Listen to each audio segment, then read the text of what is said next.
श्रीमद्ब्रह्मस्तोत्रम् पूर्णचन्द्रमुखम् नीलेन्दुरूपम् उद्भाषितम् देवदिव्यम् स्वरूपम् पूर्णम् त्वम् स्वर्णम् त्वम् वर्णम् त्वम् देवम् पिता माता बन्धु त्वमेव सर्वम् जगन्नाथ स्वामी भक्तभावप्रेमी नमाम्यहम् जगन्नाथ स्वामी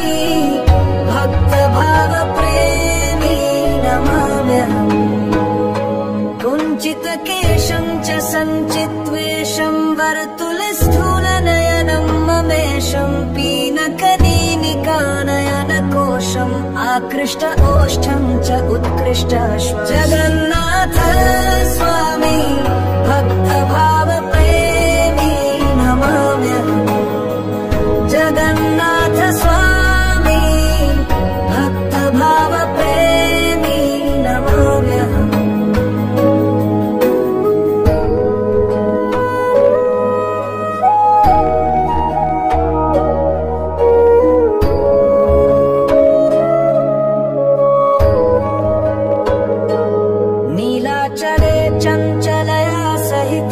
आदिदेव निश्चलानन्दे स्थितम् आनन्दकन्दम् विश्वविन्दुचन्द्रम् नन्दनन्दनम् त्वम् इन्द्रस्य इन्द्रम् जगन्नाथ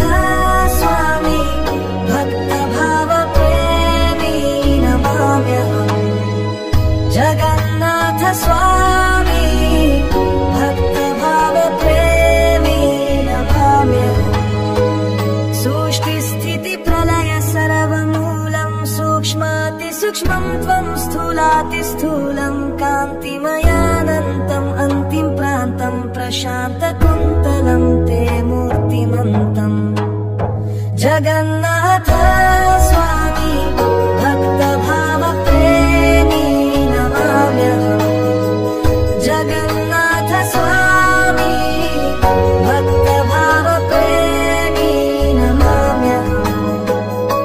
यज्ञतपवेदज्ञानततीतम् भावप्रेम छन्दे सदावशित्वम् शुद्धात् शुद्धम् त्वम् च पूर्णात् पूर्णम् कृष्णमेघतुल्यम् अमूल्यवर्णम् जगन्नाथ स्वामी भक्तभावप्रेमी नमाम्यहम् जगन्नाथ स्वामी भक्तभावप्रेमी नमाम्यहम्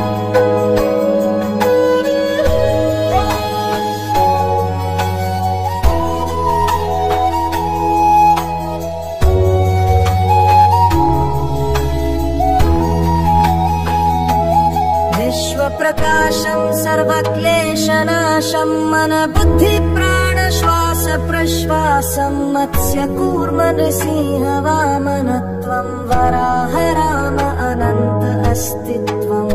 जगन्नाथ स्वामी भक्तभावप्रेमी नमाम्यहम् जगन्नाथ स्वामी भक्तभावप्रेमी नमाम्यहम् ध्रुवस्य विष्णु त्वम् भक्तस्य प्राणम् राधापतिदेव हे आर्तत्राणम् सर्वज्ञानसारम् लोक आधारम् भावसञ्चारम् अभावसंहारम् जगन्नाथ स्वामी भक्तभावप्रेमी नमाम्यहम् जगन्नाथ स्वामी भक्तभावप्रेमी नमाम्यहम्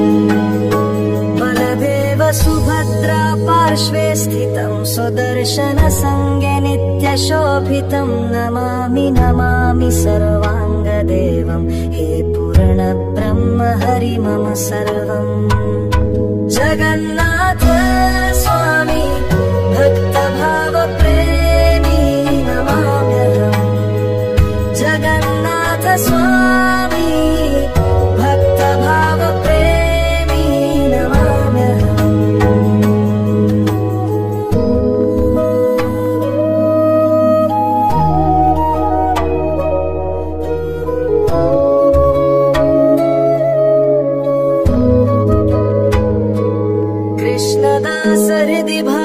सञ्चारं सदा कुरु स्वामी तव किङ्करं तव कृपा बिन्दु हि एकसारम् अन्यथा हे नाथ सर्व असारम्